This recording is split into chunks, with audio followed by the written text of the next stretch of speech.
नमस्कार दोस्तों। आज है 15 अगस्त 2025।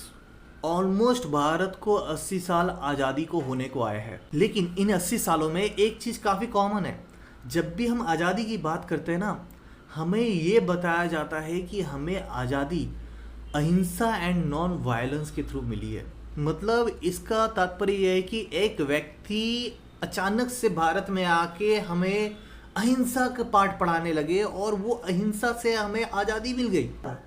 ये हमारे लिटरली हिस्ट्री टेक्स्ट बुक में बताया जाता है। मतलब ये बात को दर्शाया ही नहीं जाता है कि आज़ादी के लिए हमारे भारत में से ईस्ट वेस्ट नॉर्थ साउथ हर जगह से कई लोगों ने अपने बलिदान कितने दिए हैं, कितने खून बहाए हैं। मतलब आप सोच भी नहीं सकते।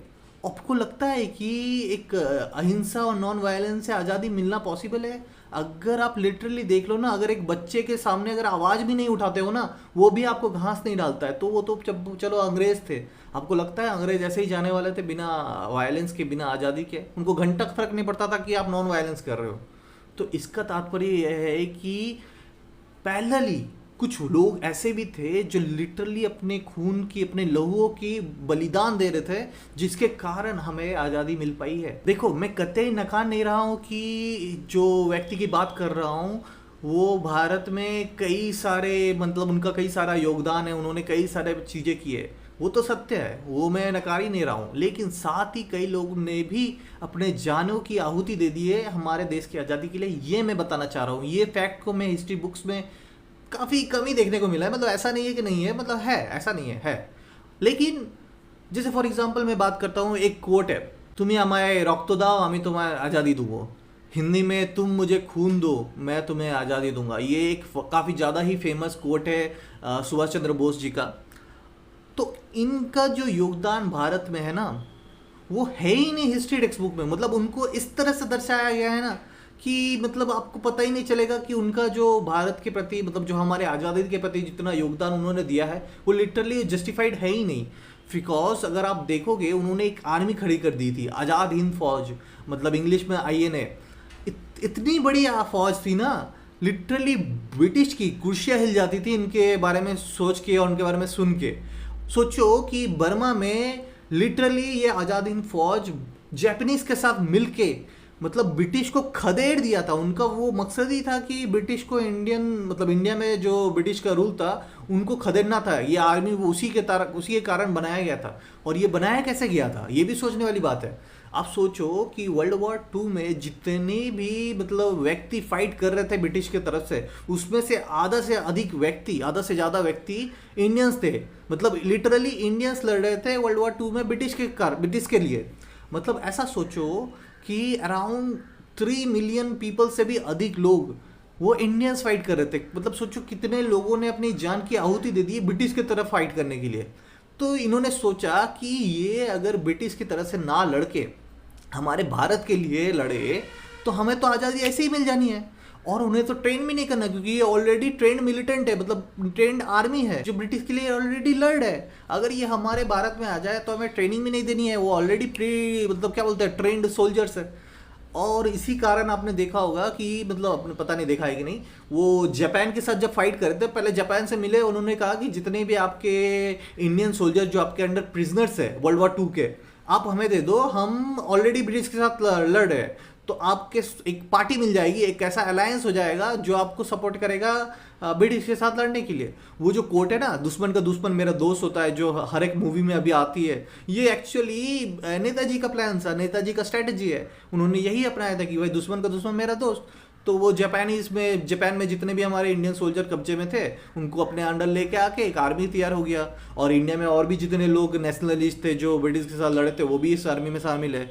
तो बस वो जापान के साथ मिलकर फाइट करने लगे थे। इधर फिर उन्होंने देखा, ब्रिटिश ने भी देखा कि देखो ये जो नेताजी है ये चल गए हिटलर से मिलने। तो इसका मतलब हिटलर के साथ भी उन्होंने यही डील किया कि जितने भी आपके पास वॉर प्रिजनर है इंडियंस, वो हमें दे दो, हम ऑलरेडी ब्रिटिश के साथ लड़ ही रहे, देख सकते हो आप हमें, नॉर्थ ईस्ट में हमारे कितने आदमी लड़ रहे, तो बस हम भी लड़ जाएंगे इसके साथ, ब्रिटिश के साथ आपके साथ मिलके। बस ये बात ब्रिटिश को भी पता चल गई। उन्होंने देखा कि भाई ये तो बड़ी संगीन बात है, अगर ये एक आर्मी तैयार हो चुकी है और अगर हिटलर भी इनके साथ जुड़ गए, जापान भी अपने उनके साथ जुड़ गए, तो भाई वर्ल्ड वॉर 2 तो हाथ से गई। तो ब्रिटिश ने क्या किया, उन्होंने एक प्लान किया कि चलो भाई कुछ लोग हैं इंडिया में, उन लोगों के साथ एक डील साइन करते हैं, उनको बताते कि भाई इन प्रोटेस्ट जो हो रही है इनको थोड़ा रोको, अदरवाइज काफ़ी बड़ा मतलब मास प्रोटेस्ट होने वाली, काफ़ी ज़्यादा खून बहने वाली है और काफ़ी सारे बड़े राइट होने वाले हैं, तो इनको कंट्रोल करो, हम ऐसे ही जाने वाले हैं, वर्ल्ड वॉर 2 खत्म होगा, हम यहाँ से निकल जाएंगे। और यही हुआ, लिटरली मुंबई में एक काफ़ी बड़ा मतलब राइट हो गया। जितने भी इंडियन नेवी ऑफिसर हैं ना, वो सब आज़ाद हिंद फौज और नेताजी के साथ जुड़ गए। मतलब लिटरली ब्रिटिश को भागना पड़ा इंडिया से कि भाई ये राइट कंट्रोल करना इम्पॉसिबल है ब्रिटिश के थ्रू। तो बस बाद में क्या होना था, हमें आज़ादी मिल गई। लेकिन आज़ादी मिलने के बाद भी एक ऐसा घटना घटी कि देखो क्या हुआ ना, ये प्रोटेस्ट होने के बाद ब्रिटिश ने एक डील किया कि देखो भाई प्रोटेस्ट को रोको, हमें जाना तो है ही, हमें इज्जत से जाने दो, कोई लहूलुहान होने की जरूरत नहीं है, कोई फाइट होने की जरूरत नहीं, खून की नदियाँ बहाने की कोई जरूरत नहीं है, हम निकलने वाले हैं।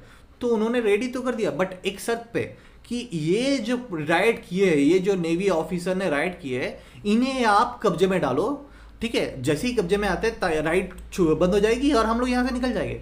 तो इवेंचुअली क्या हुआ, कुछ लोग गए वो नेवी ऑफिसर से ये डील किए कि भाई देखो आप ये राइट जो कर रहे हो ये सही नहीं है, ये राइट को बंद करो, हमें वो ब्रिटिश ऐसे ही हमें आज़ादी देने वाली है तो हम निकलने वाले, ये लोग तो निकलने वाले, तो ये लहूलुहान बनाने की कोई ज़रूरत नहीं है। तो बस ये इन्होंने नेवी ऑफिसर को कैसे ही मना के रुकवाया और उन्हें अपने मतलब जेल में डाल दिया। और जेल में डालते हमें आज़ादी तो मिल गई, ब्रिटिश ने चल गया, पार्टीशन भी हो गया, बहुत सारी चीज़ें हुए, वो घटना बात की बात है। लेकिन ये जो नेवी ऑफिसर थे जो जेल में बंद थे, ब्रिटिश के जाने के बाद भी कई सालों तक ये जेल में ही रहे।